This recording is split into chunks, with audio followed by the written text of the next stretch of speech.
ज्यांच्या येण्यामुळे अखिल भारतीय मराठी साहित्य संमेलनाचं अध्यक्षपद जे भूषवणार आहेत असे थोर साहित्यिक, ज्यांच्यामुळे आमचं इथे या कार्यक्रमाला भव्यता आली, हे संमेलनाचे अध्यक्ष आणि आजचे आमचे प्रमुख पाहुणे विश्वास पाटील साहेब यांचं मी अंतःकरणापासून स्वागत करतो. या ठिकाणी आपल्याला दोन महत्वाची खाती आहेत आणि त्या खात्याशी निगडीत मराठी माणूस आहे. एक म्हणजे उद्योग खातं आणि दुसरं म्हणजे मराठी भाषा. आणि अत्यंत प्रभावशाली अशा तऱ्हेचं नेतृत्व आहे कोकणातलं. आता ते महाराष्ट्राला मिळालं. कोकणापुरता राहू नका, भवितव्य चांगलं. तर असे उदय सामंत शिस्तप्रिय, नाशिकचा कार्यक्रम उरकले बरोबर 7ला इथे हजर झाले. त्यांचं इथे आगमन झाले आणि त्यांनी आपलं भाष्य या ठिकाणी व्यक्त केलं, माहिती दिली उत्कृष्ट. त्यांचा मी उल्लेख करतो. आज या ठिकाणी आमचे संजय घाडी आलेले, उपमहापौर आहेत. आता हळूहळू महापौर पदाची कारकीर्द जशी पुढे पुढे जाईल तसं तसं त्यांचं नाव होत जाणार. आता नुकतेच झालेले आहेत, त्याच्यामुळे ओळखीच्या दृष्टिकोनातून त्यांना मी उभं राहा म्हणून सांगतो आणि आपल्याला नमस्कार करायचा. अत्यंत कर्तबगार, धाडशी, थेट काम करणारा आणि बस, कारण जुना सहकारी आहे मला माहिती आहे, त्याच्यामुळे त्याचा देखील उल्लेख मी करतो, संजय गाडी यांचा. आणखीन एक आहे आमचे जुने सहकारी किरण पावसकर.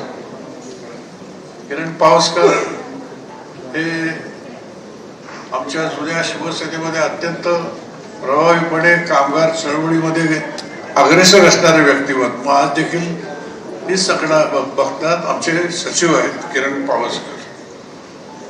आज या ठिकाणी आणखीन आमच्या वीणाताई कांबळी नेते आहेत, आमच्या गिरगावातल्याच आहेत. मी सुद्धा गिरगावातलं. माझं बालपण, शिक्षण आणि हे साहित्य संघ मंदिर उदय होतं त्यावेळेला यांना नसत आवडत, तर मी वयाने जास्त आहे की या ठिकाणी पत्र्याची शेड लागायची, त्याच्यामध्ये नाटकं व्हायची. गावात जसे तुमचे मेळे भरतात ना तसा प्रकार होता. आणि नाटक कुठलं लागलं ही जी केळेवाडी आहे ना, ज्या गल्लीतून तुम्ही आलोय त्या गल्लीच्या त्या गिरगावच्या रोडपर्यंत नाटकाचं तिकीट पुढच्या लाईनीतलं मिळावं म्हणून सकाळी 5-5 वाजल्यापासून लाईनी लागायच्या तिकीट घ्या. ही जुनी आठवण आहे, आपलं मजेशीर आहे म्हणून सांगतो. ते सगळं बदललं आता. त्या मीनाताई आहेत.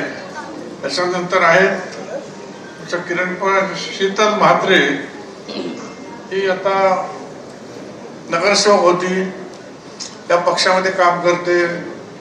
चांगल्या तऱ्हेचं ऑर्गनायझिंग कपॅसिटी आहे आणि व्यवस्थित शिवसेनेला जेवढं म्हणून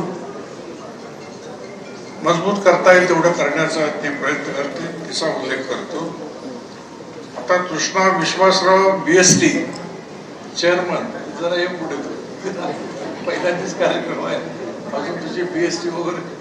कृष्णा विश्वासराव माजी नगरसेविका आणि नाही माजी नगरसेविका होती, ह्या पक्षात आली, पुन्हा नगरसेविका झाली आणि चेअरमन झाली BSTची. प्रगती झाली. मागे पण होतीस का कोणतरी तू? सभागृह नेता होते, विशाखाराव. त्याच्यानंतर आहे आमच्या संध्या दोषी, इम्प्रुव्हमेंटच्या चेअरमन, इम्प्रुव्हमेंटची चेअरमन आहे. आणि आणखीन एक मोठा माणूस आलाय आमचा, एकदम आक्रमक, थेट लढणारा, थेट अंगावरती झडणारा, जो शिवसेनेचा जो हे आहे कार्यपद्धती त्याला पेक्षाही जास्त उंच पद्धतीने काम करणारा दगडू दादा सकपाळ.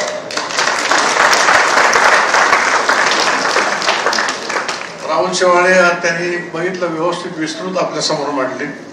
माझ्यासमोर लोकसभेत होते आणि आता पक्षाचे सरचिटणीस झाले. सर्वतोपरी पक्षाला जेवढं मदत करता येईल तेवढं करतो. आज मराठी भाषा दिवस म्हणून आपण एकत्र आलेलो. मराठीसाठी सर्वस्वी आपण अर्पण करणारी म्हणून ही शिवसेना आहे. मराठी लोकांची अस्मिता, मराठी भाषा, मराठी माणूस हे सगळं अग्रस्थानी ठेवून शिवसेना काम करते. एकनाथ शिंदे काम करतात. त्यामुळे आमचं कर्तव्य आहे फक्त एकच आहे, प्रत्येक मराठी भाषा दिवस जो साजरा करतो आपण, म्हणजे ज्ञानपीठ पुरस्कार सन्मानित कुसुमाग्रज विवा शिरवाडकर यांच्या जन्मदिवसानिमित्त हे आपण करतो. म्हणजे आता पुन्हा आपण जागर करतो, याचं आपण पुन्हा ठसवण्याचा प्रयत्न करतो. एकमेकांशी मराठीत बोला, मराठी उद्घोषण होते की नाही बघा, 3 भाषेमध्ये पाट्या लिहिल्यात की नाही बघा, अधिकाऱ्यांची नावं लिहितात त्या पाट्या त्याच्यामध्ये मराठी वापरतात की नाही बघा, बँकेमध्ये अर्ज आपण मागवतो त्याच्यामध्ये मराठी अर्ज आहे की नाही बघा. या सगळ्या अशा प्राथमिक अवस्थेमधल्या गोष्टी या आपल्याला का करायला लागतात, हा माझ्यासारख्याला पडलेला प्रश्न आहे.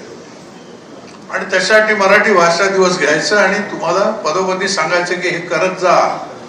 ही भाषा सूत्र वापरतात की नाही बघा, मराठीमध्ये प्रश्न विचारले जातात की नाही बघा वगैरे. ह्या सगळ्या गोष्टी ज्या आहेत ना त्या का करायला लागतात? कारण ही मराठी भाषा, साहेब बोलले की 2000 पूर्वीचे त्याला अभिजात भाषेचा दर्जा मिळालेला आहे.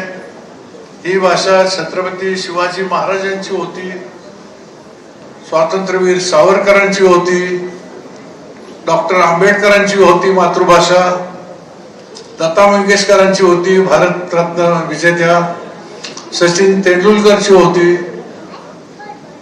ज्यांनी संपूर्ण साम्राज्य उभं केलं मराठ्यांचं. त्या पेशव्यांची मराठी भाषा होती.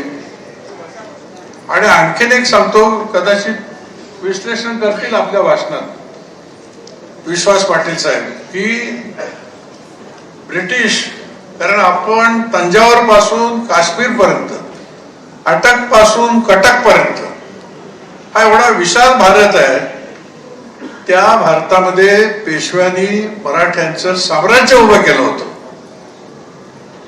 साम्राज्य जर का ब्रिटिश न येते, ब्रिटिशांनी आतमध्ये हिंदुस्थानात प्रवेश केला नसता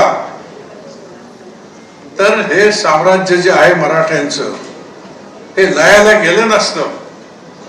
आणि आज त्या देशाची राष्ट्रभाषा हिंदी म्हणून जी गणली जाते त्याऐवजी मराठी ही देशाची राष्ट्रभाषा म्हणून गणली गेली असते. एवढी ताकद आहे ह्या मराठी भाषेला. साहित्याबद्दल तर काय आमचा अधिकार नाही बोलण्याचा, सर बोलतील त्याच्याबद्दल. स्थानिक लोकाधिकार समिती मराठी माणसांना नोकरीत प्राधान्य, असंघटित नोकरदार जे आहेत त्यांना ताकद देणं, त्यांच्या मागे सर्व शक्तीनिशी उभं राहणं.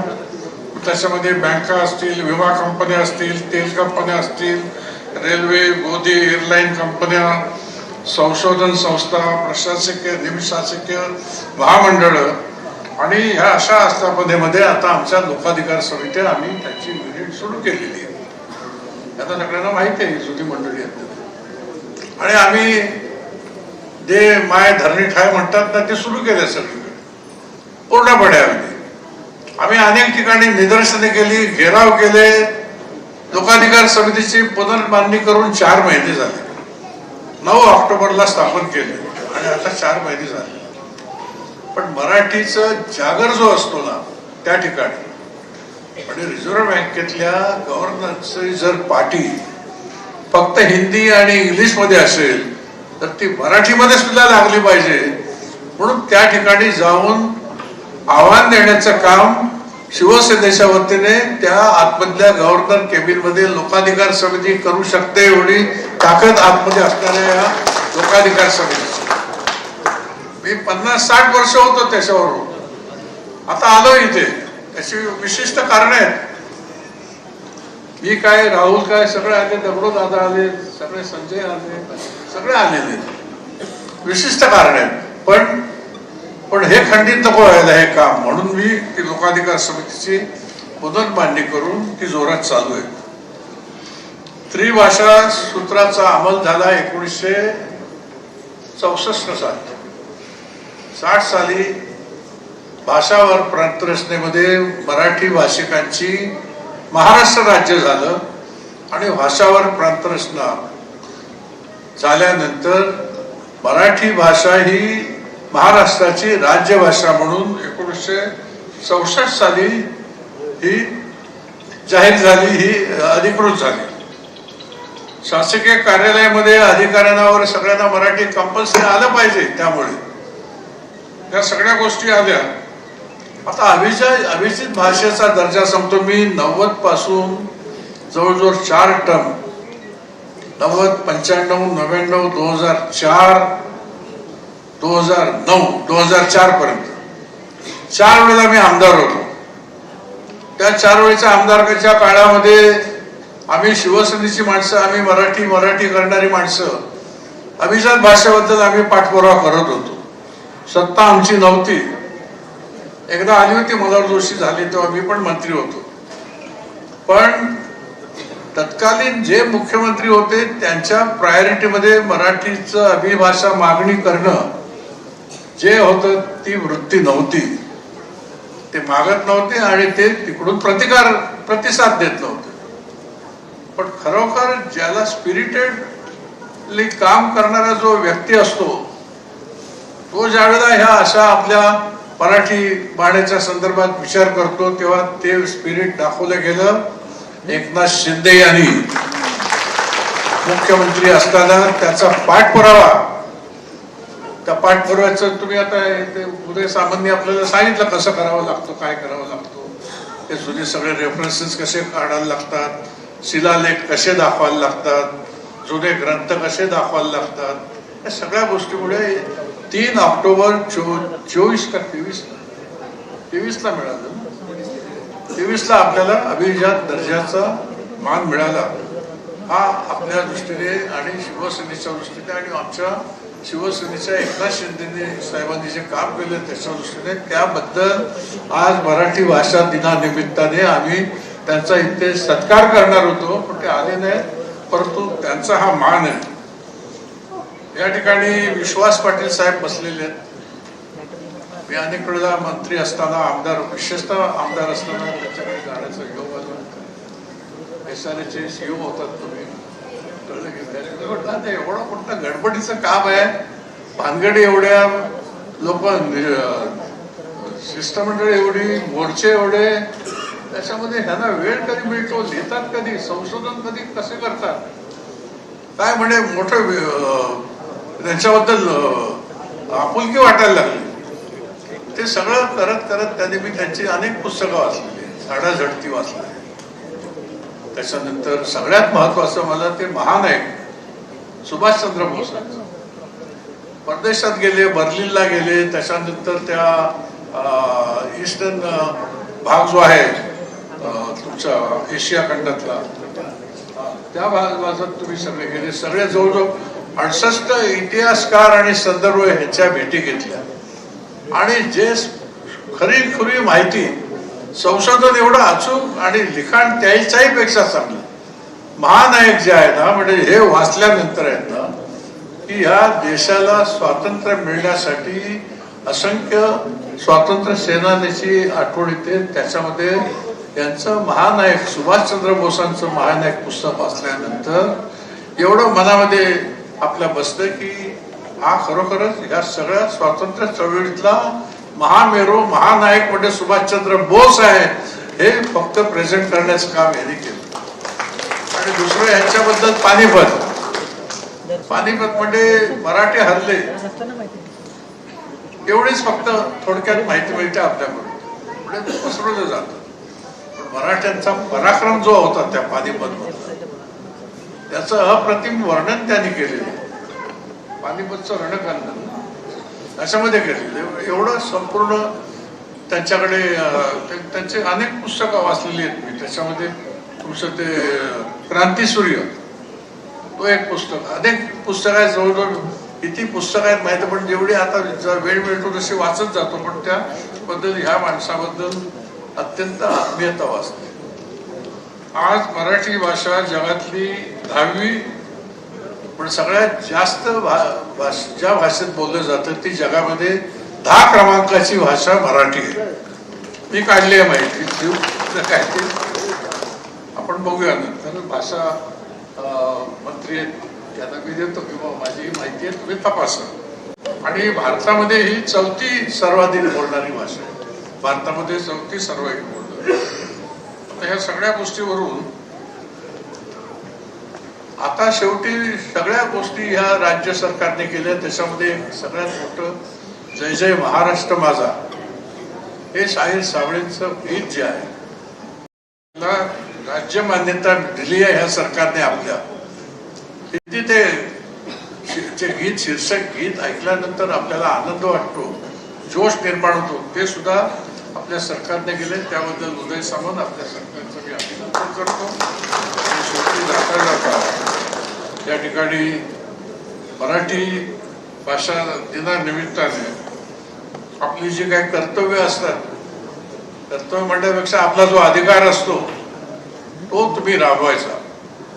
शिवसैनिक आले, तुम्हाला कार्यालय नसेल, रस्त्यावरची बोर्ड बघा, बँकेचे बोर्ड बघा, जाऊन थेट भेटा मॅनेजरला, ये क्या मराठी किधर आहे. अधिकार आहे आपला, आपली राज्यभाषा आहे ती.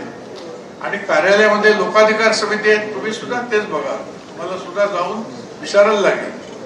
आम्ही बँकिंग सर्व्हिस रिक्रुटमेंट बोर्ड जे आहे त्या बोर्डचा जो चेअरमन असतो तो माजी न्यायाधीश असतो.